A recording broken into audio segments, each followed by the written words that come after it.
The Honourable. Well, Mr Speaker, buildings have been called, the hammers and the nails are out, as the building experts now move into Labor MPs' offices to remove the photos of Michael Joseph Savage and put up large photos of Robert Muldoon.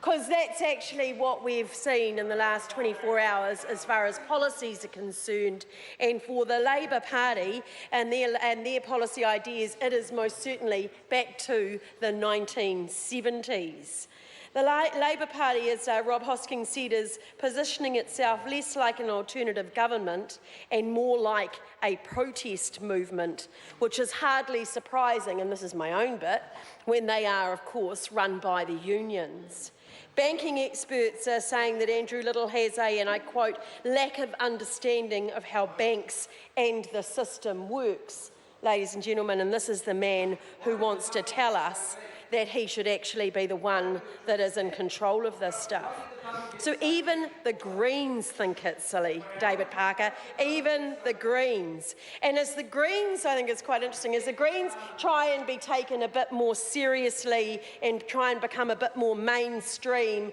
so that they can move into that kind of centre vote, it seems that Labor are actually heading in the opposite direction. They're trying to jump on the take any issue and come up with something nutty to go alongside of it. And I guess they do think that this is what New Zealand wants as its own sort of version of Jeremy Corbyn, but they sound more like Jerry Springer. Yeah, with the nutty stuff that's currently coming out of a party that had and was underpinned by values that they held true to, they should be actually pretty shocked with themselves and what they're coming out with more recently. To stand on one sort of side of it and say that they want us to support dairy more and farmers, and that they are, and I heard a point of order yesterday from David Clark telling us that they're pro-free trade, when actually their actions are the complete opposite, when they will not constructively work with one of the biggest agreements, will make the biggest difference for actually our economy and real people and real jobs, and how they can actually make a bit more money and take on some extra people and see those actual workers get higher wages due to businesses being more profitable. They speak out one side of their mouths, but in their hearts and actually even in their heads, they know it's not true. They're going for the Jerry Springer shock jock to try and get a bit of publicity. And I say to them, Mr Speaker, in this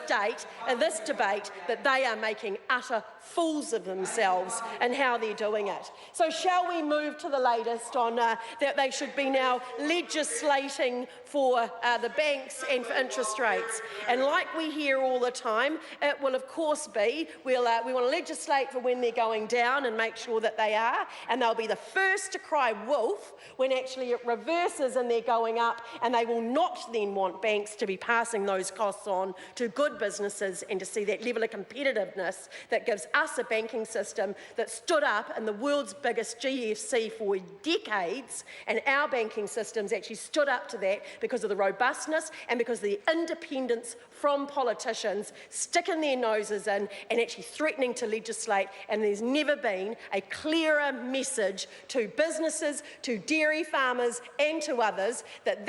Mr Opposition over there, are not ready for government or anywhere close to it. And at the end of the day, it is the values that underpin us and how we stick by them that dictate what our policies should be, and there is a real mismatch amongst the Labor caucus and its leadership at the moment, and may it forever reign, as far as I'm concerned, on this side of the House. We do not for one moment underestimate some of the effects that we are seeing on prices for our dairy farmers at the moment. And we are putting more into supporting them, where you're seeing $500,000 going to supporting the trusts and the counselling that needs to go on, trying to make sure that we see the things that are happening there. We also, Mr Speaker, understand what it means to stand beside those dairy farmers and make sure that we have the right policies in place. But Mr Speaker, if we've seen anything this year, it is the true what underpins the Labor Party, and when you dig deep, it's nothing.